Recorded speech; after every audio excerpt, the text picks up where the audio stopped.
Good evening, everybody. We're in Numbers chapter 14, very, very end of it. I just didn't quite finish Sunday morning talking about everything that we needed to talk about a little out of Numbers chapter 14. A lot going on in that particular chapter, as the failure of the spies occurs in chapter 13, kind of continues over into chapter 14 of the various conversations that relate to that failure and the difficulties that surrounded that. And then you've got a little extra challenge here at the very end of chapter 14 that we need to talk about. And there's some practical lessons I think we can kind of derive out of this last part of chapter 14 as well. And so we'll do that here in just a few minutes. But if you would, let's bow our heads together and share in a word of prayer before we get into our study. Father, thank you for this opportunity that we have to study your word and to appreciate your testimony tonight. We appreciate so much the wisdom that you share with us and the guidance that it provides for us. Thank you for this great history that allows us to appreciate how you guide your people and your love and blessing to them, but also your challenge and judgment when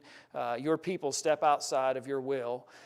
Give us a heart that wants to receive that message and understand that's part of your character and that you desire for us to honor you every step of our lives as well. Thank you so much for Jesus. Thank you for the promises founded in him.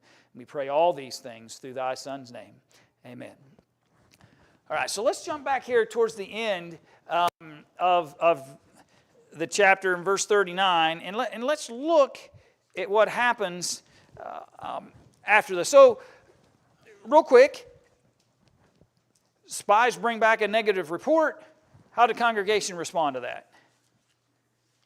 What's the first thing they do? The text said.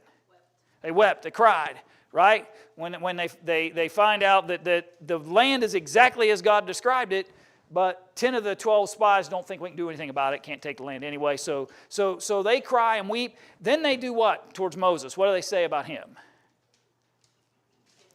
Yeah, he needs replaced, right? We need to replace Moses and Aaron. They just let us out here in the wilderness to die. Let's replace them, get us a captain, and figure out a way to get back where? Back to Egypt. Let's just figure out how to get back to Egypt. Because of this rebellion, God decides that he wants to do what with them initially? Yeah, wipe them out, right? His initial response is, I'm just going to wipe them out, Moses, and I'll make you a better nation than these folks. I can still accomplish my works and purposes, but I'll just rise up another nation in order to accomplish that. Moses has an interesting conversation then, right, with the Lord about that. And he tries to use rationale and logic in a sense to try to encourage God to think about mercy in the midst of this. But mercy coupled with justice. Moses doesn't say, just act like it didn't happen. But he says, if you just wipe them all out as if they were one man, what's going to occur? What are people going to think? Yeah, that God couldn't do it, right? They're going to think that God was able to get them out of Egypt, cross the Red Sea, all the way down here to the south, back up into the wilderness. Then he could get them that far, but when it came down to getting them actually into the promised land, their God was a failure. He couldn't make that happen. So he just killed them off rather than face the realities of that. So Moses says, you don't want that, right? You don't want that thought going through the minds of others. So slowly, in a sense, he compels God and gets God to relent on this idea of destroying them as one man. And rather than do that, what was he going to do? They would die over what? Yeah, over time, right? We're going to make them wander in the wilderness. I'm not letting those guys we just counted, right? The book of Numbers, right? We're in the book of Numbers. And those guys we just counted over the age of 20 that were fighting men, right? Those guys not going. They're not going. Save Joshua and Caleb. Those guys aren't going. And we'll just slowly remove them out of the picture over a period of time. And then the children they thought would be prey, their women and children that they thought they were protecting with this evil report, they're the ones that are going to actually go in and inherit the promises that I have intended. So Moses comes back and he tells the people, right? He tells them what God has said, and what's their reaction in verse 39? They start doing what? They're now mourning again, right? They are now in mourning over the things that God was going to do. And so what do they decide? Okay, they decide we're going to go anyway. we've sinned against God. We've done a horrible thing. We've really fouled this up. We're going to go anyway. And what happens?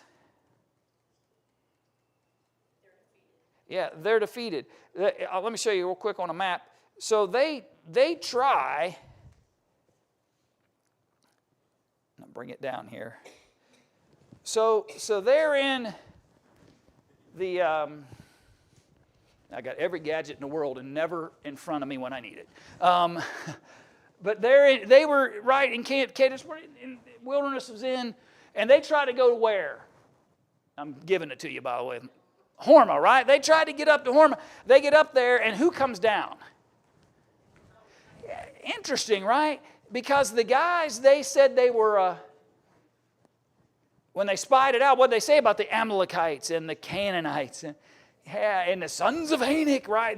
They knew these people, and because they tried to take the land on their own, they couldn't defeat the Canaanites and the Amalekites and the people of the land.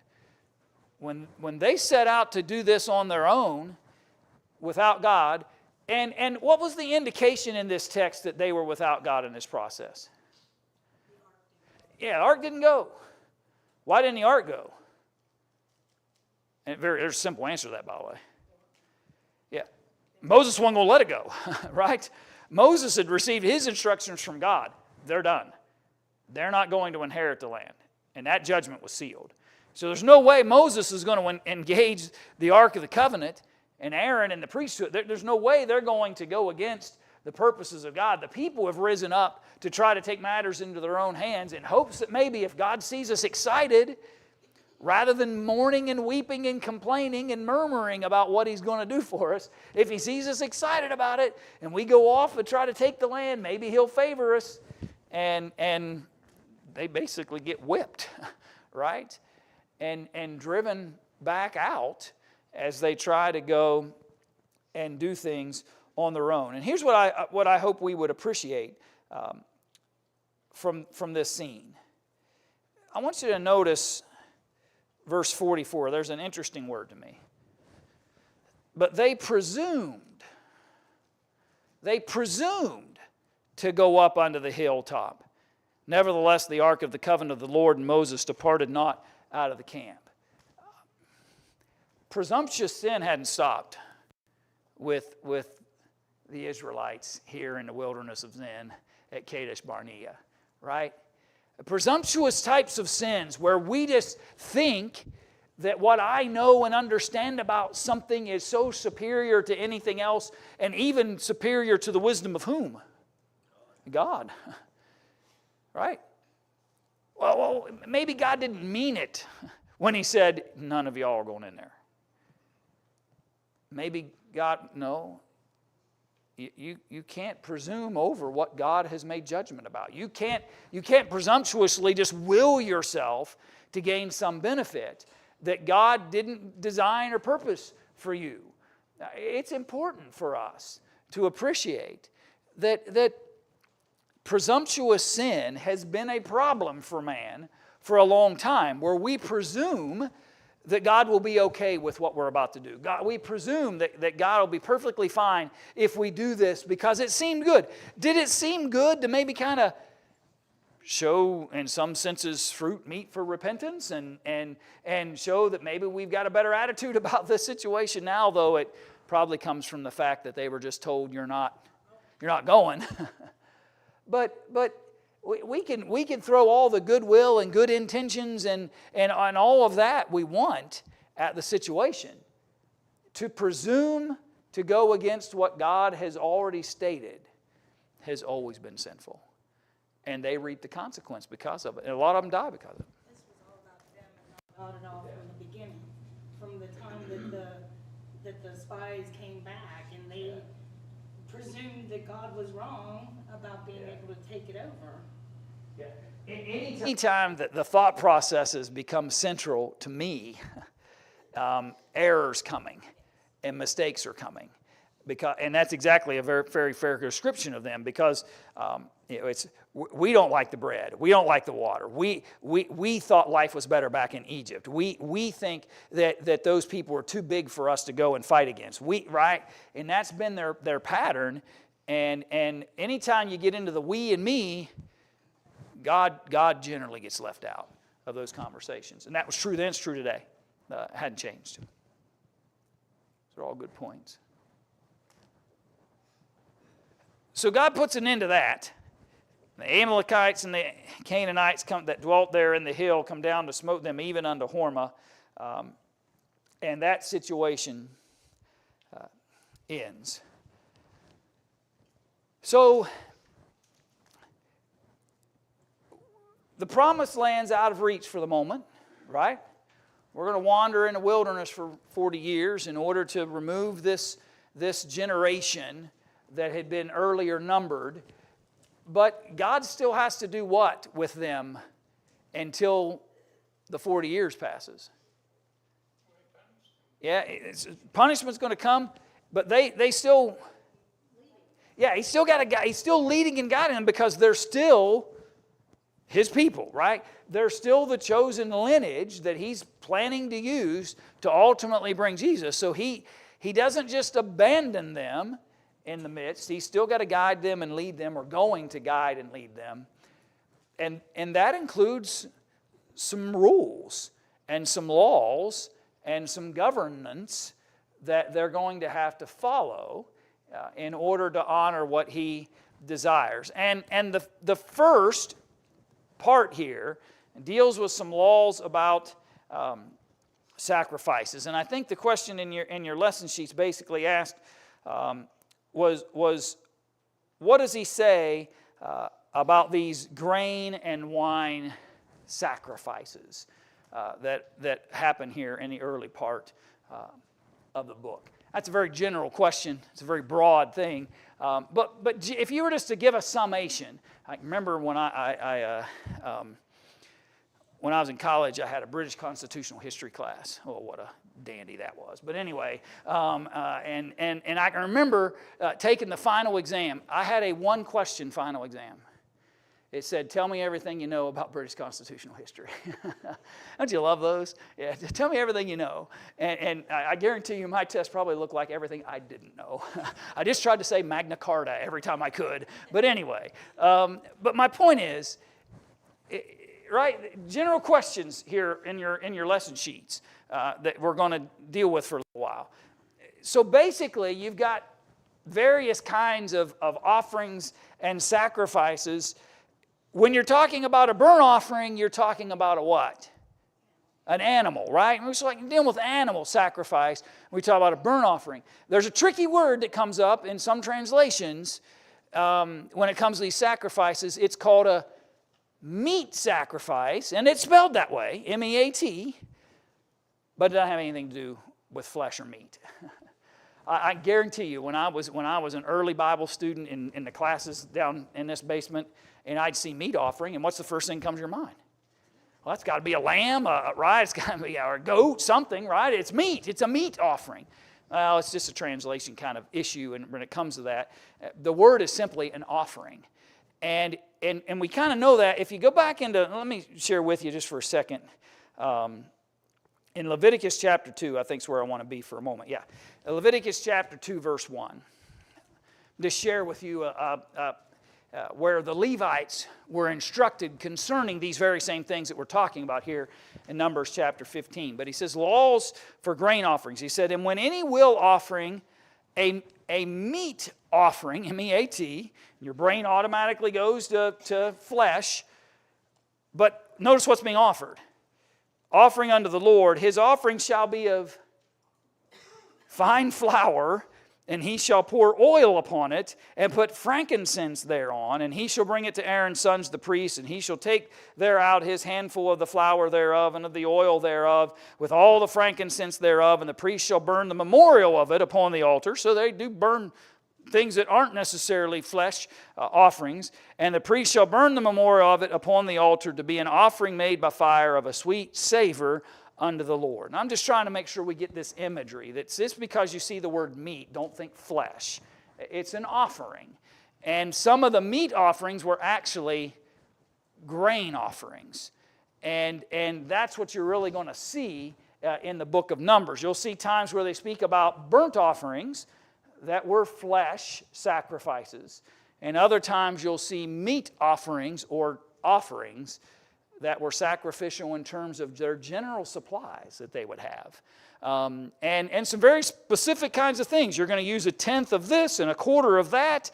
And so there's a lot of specificity. There's a big word for me. But there's a lot of specific kinds of things that they're going to address and have them follow as it relates to all of these offerings. And so he just notice some of it. Verse 3, we'll make an offering by fire unto the Lord, a burnt offering, or a sacrifice in performing a vow, or in a free will offering, or in your solemn feast, to make a sweet savor unto the Lord of the herd or of the flock.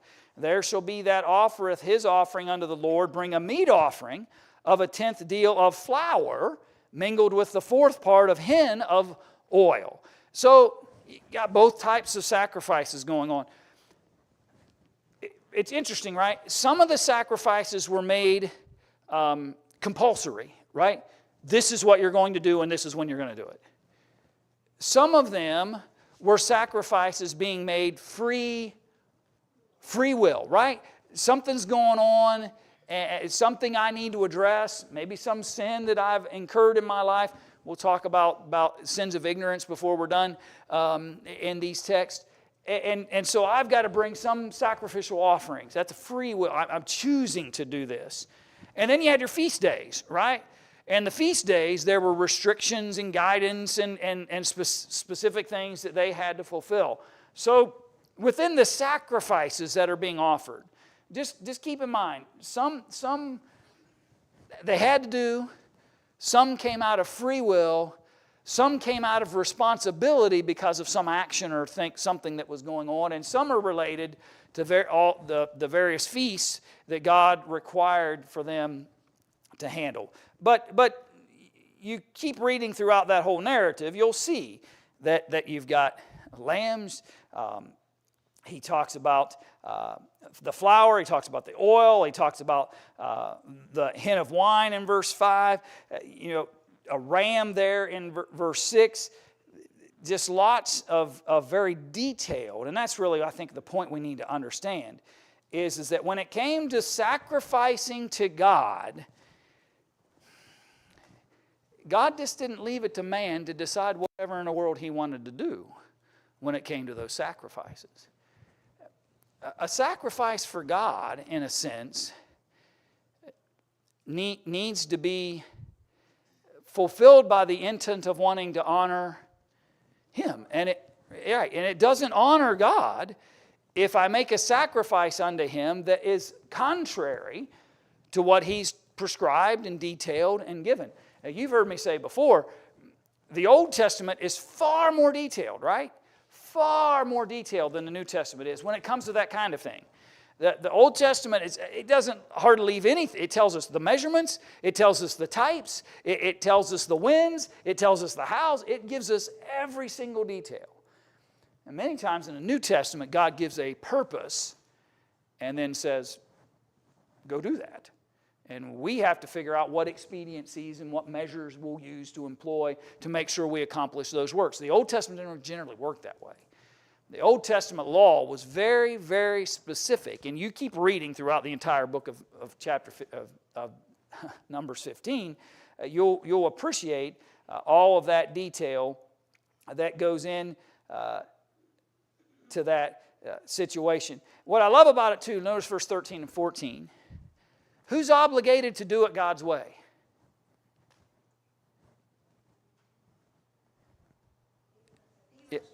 Everybody, right? We've seen this before. Nobody's exempt from this. If you're part of the Israelite nation, that's the way you're going to do it. If you happen to be a sojourner among them for a while, that's the way you're going to do it. God didn't play any favoritism or have two sets of rules for people when it came to that kind of thing. Everybody was living by the same principles and purposes that God has outlined for them, and they were going to have to honor that, whether they be natives or whether they were sojourners in that place. One ordinance shall be both for you of the congregation, verse 15, and also for the stranger that sojourneth with you. An ordinance forever in your generations, as ye are, so shall the stranger be before the Lord. And he continues to remind that, and so Moses goes and gives those instructions to the people. There's something else I want you to notice about these sacrifices, though. In verse 19, he said, "Then it shall be that when you eat of the bread of the land," what land do you think he's talking about?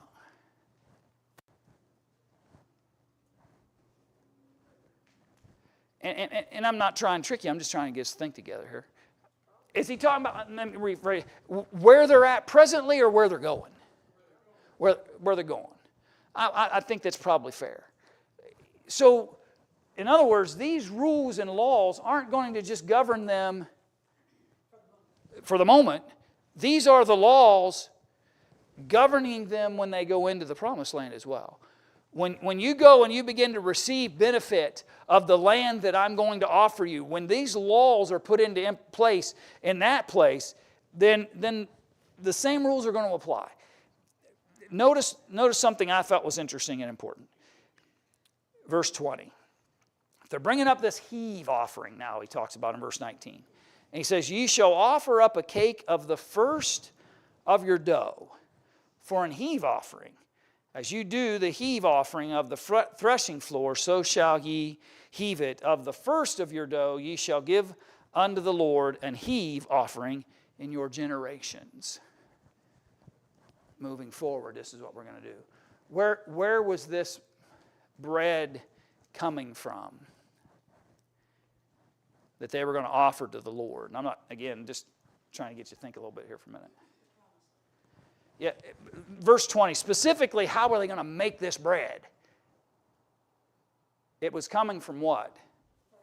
Yeah, so it wasn't take a piece of the dough and I'm going to, put it in, whatever you do with dough, put it in your bread pan, whatever, right? And then when I get done, I got this little piece. Any of y'all ever make a little brown sugar pie? You know what I'm talking about? Because you had a little dough left over at the end of making a pie, and you didn't have, you almost certainly didn't have enough pie filling to make another pie or even a small pie. But you'd take a little brown sugar. I think they used maybe some butter, and you'd just kind of paint that on that little bit of dough, and you'd bake that, and it was a neat little cookie type crust treat, right? My point is, God doesn't want what's left over at the end of you divvying out everything for yourself. He says, when you make this bread offering, you take the very first pool of dough and you make that bread offering for me out of that. And that principle, by the way, is never going to end with God. That concept of making sacrifice to God isn't always just about, and now with them they had very strict laws, but it's not always just about the what that's being offered. I mean, even for the poor, they were going to have laws and sacrifices that allowed for them to do something different. Not everybody had a lamb, right? So maybe what I had was a couple of pigeons, right? Maybe that's all I could offer, and so God accepted that because it was of the best that I had. Here's the lesson that I hope we always learn. To me, I learned it especially from the Old Testament. Never offer to God anything that's just left over in our life. God should never just receive what I have left over from my prosperity, from my time, from my effort, from my energy, every aspect of who I am. The first dough goes to God.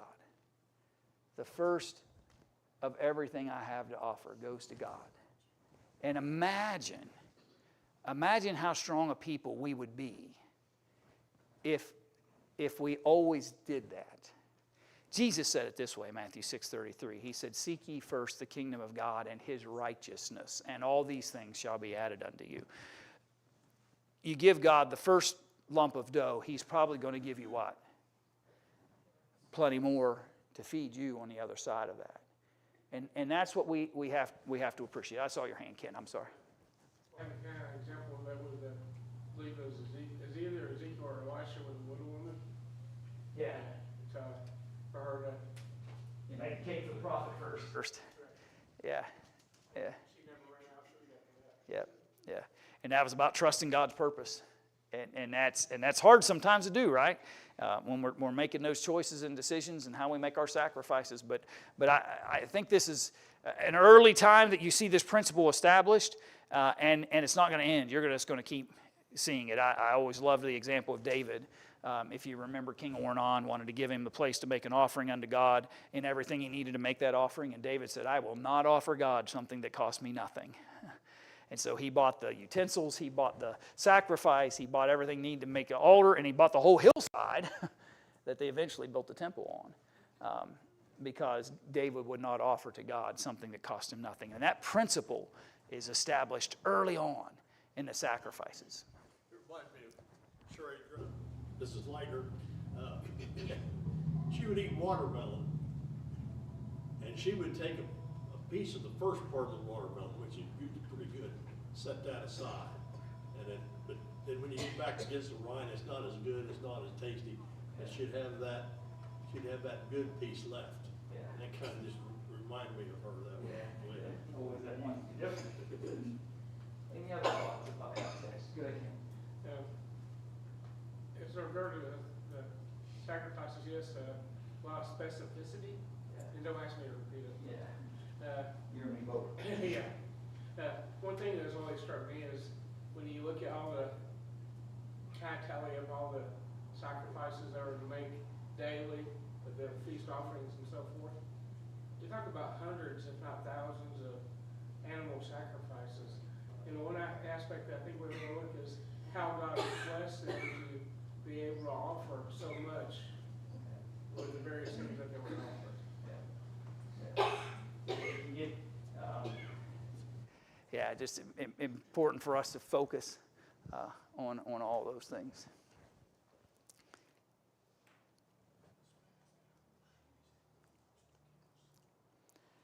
So, chapter 15, verse 22. So, I'll get her, Hannah. You slip back.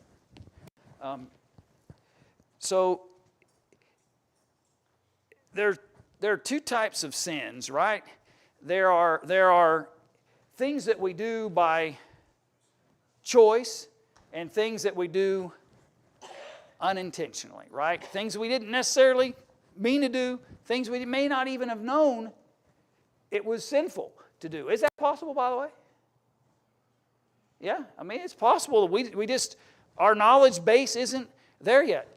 And by the way, that's common for new converts, right? You know, I think sometimes we have somebody young in the faith and we expect them to understand and know everything that we took 40 years to understand. But so you're going to have that. So he's going to address this problem of how do I deal with unintentional sins? How do I address this concept of unintentional sins? So notice with me, verse 22. If you have erred and not observed all these commandments which the Lord hath spoken unto Moses, even all that the Lord hath commanded by the hand of Moses, from the day that the Lord commanded Moses, and henceforward among your generations, then it shall be, if aught be committed by ignorance without the knowledge of the congregation, that all the congregation shall offer one young bullock for a burnt offering, for a sweet savor unto the Lord, with his meat offering and his drink offering, according to the manner, and one kid of the goats for a sin offering. So, what I see in that is the idea that sometimes the unintentional sin isn't known by anybody right? The one who committed it, the one who, right? Nobody knows what happened, the person nor the congregation. So, sometimes we're just going to make sacrifice on behalf of the congregation as a whole in case. That's what you see here, right? That sometimes you just need to make the sacrifice in case there's some unintentional sin that hasn't been addressed or sacrifice been made for a relationship to it. Illustrate to you real quick, a little different but similar. Remember Job? And what Job was doing when his kids got together for their feasts, and Job was concerned about their behaviors. And so, he would make sacrifice and prayers before the Lord on their behalf for fear that they might. He didn't know whether they did or not, but he feared that they might. And so he wanted to beseech the Father in heaven for what might be an unintentional or unknown transgression, similar to what you're dealing with here. Sometimes a congregation will offer this sacrifice just in case there was some unintentional sin, and there were instructions for the priest on how they should handle that in order for the people to receive forgiveness. And again, verse 26, whether you're native or a stranger in the land didn't matter. Same rules happening for each. Notice a slight difference, I believe, that happens in verse 27. If any soul sin through ignorance, then he shall bring a she-goat of the first year for a sin offering. And the priest shall make an atonement for the soul that sinneth ignorantly, when he sinneth by ignorance before the Lord, to make an atonement for him, and it shall be forgiven him. Okay, so the first one seems to be nobody knows. So they make the sacrifice, the one bullock, on behalf of everybody in the congregation that might have transgressed God's will ignorantly. This seems to imply that the person finds out later that they did something, right? Verse 27 and 28 seem to me to be a picture of somebody that does something, doesn't realize in the moment the harm or sin that it caused, finds out later that they've committed a sin of ignorance, and they themselves personally now, right? If any soul sin through ignorance, then he shall bring. First one we saw was the congregation will offer this bullock, and the priest will do the atonement process in case there's something unknown among the congregation that needs to be addressed. When an individual comes to understand their personal accountability to something they did, even though it was ignorantly done, they have a responsibility to bring that goat of the first year for a sin offering. The priest will take it for an atonement for the soul that sinneth ignorantly, when he sinneth by ignorance before the Lord, to make an atonement for him, and it shall be forgiven him. Again, verse 29, same law for what? Same law for everybody. Nobody's exempt. Ye shall have one law for him that sinneth through ignorance. But notice the difference, the contrast, verse 30. But the soul that doeth aught presumptuously, whether he be born in the land or a stranger, the same reproacheth the Lord, and that soul shall be cut off from among his people. Now let me backtrack you for a second. What had the people just done at the end of chapter 14? They presumed. What happened to them? Those that went up on that hill, the Canaanites and the Amalekites, and down and smote them, right? They recognized very literally and very in the moment the consequential moments of what occurred. And so here's this situation that they're dealing with where he says, if you make this choice and you presumptuously sin, it's going to cut you off from among the people. Because he hath despised the word of the Lord, and hath broken his commandment, that soul shall utterly be cut off, his iniquity shall be upon him.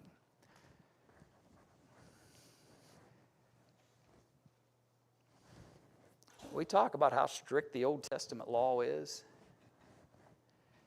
And its punitive judgment is it's difficult. I mean, and God says if you've got somebody that just chooses to just willfully ignore what the instructions and guidance of the law provide, then you can't keep them among you. You've got to cut them off from among the people. That language isn't necessarily foreign to the New Testament, by the way. New Testament, 1 Corinthians chapter 5, when the man had his father's wife, Paul told them, he said, listen, if he won't recognize his behaviors, then you need to deliver him where? Yeah, deliver him to Satan. So that hopefully he'll appreciate that there's consequence to his choices. Now, the law's different, and the exact measurement of judgment of God is different under the two covenants. But the fact is that God's judgment has been severe when you presume to just transgress His will without any thought whatsoever. He understands that some things may be done ignorantly, and sacrifices will have to be made to atone for that. But you've got folks that just presume that they can do whatever they want. Moses told you got to cut them off. You got to cut them off. And that's particularly peculiar to what circumstance at the end of the chapter, or beginning of verse 32 anyway. About what law? Law of the Sabbath, right? The law of the Sabbath. While the children of Israel were in the wilderness, they found a man that gathered sticks. That seems so unharmful, right? It seems like nothing. That feels like nothing. On the Sabbath, they found a man gathering sticks. And they that found him gathering sticks brought him unto Moses and Aaron and all the congregation. They put him in ward because it was not declared what should be done to him. You presume to sin and transgress against the will of God. The law says he's to be cut off. That's what the law said. They're troubled with applying that law, right? Does this equate, right? Is this reached the level of what God was talking about? They don't know what to do. So they just hold him, right, to put him in ward for a little while and try to figure out what should we do. And the Lord said unto Moses, the man shall be surely put to death. All the congregation shall stone him with stones without the camp. That's hard, right? I mean, there's no way around how hard that is for us in some ways to hear. That God would create a law so strict and so consequential that a man would lose his life for picking up sticks. The problem is he didn't lose his life for picking up sticks, did he? Why did he lose his life? Yeah, he transgressed the Sabbath. That's the part that's hard for us to make sure we focus on what he did literally. And we think, well, what kind of rule is that, right? What kind of law would require a man to be put to death for just picking up sticks? Well, no. He didn't die because he picked up sticks. He could have picked up sticks 6 days of the week, and it wouldn't have mattered. In fact, he probably needed to the other 6 days. But it equated to work. God said, I rested on the seventh day. I established the Sabbath, and you'll keep it holy because as it's a memorial and a monument to what I did when I created all of these things. And he shall be stoned with stones. Here's the other interesting part. Who's going to do that? They were. You brought the man. You asked the question, and you knew the law just like he did, but you're going to deal with this. You're going to bring the consequence. Why would he have the congregation do it?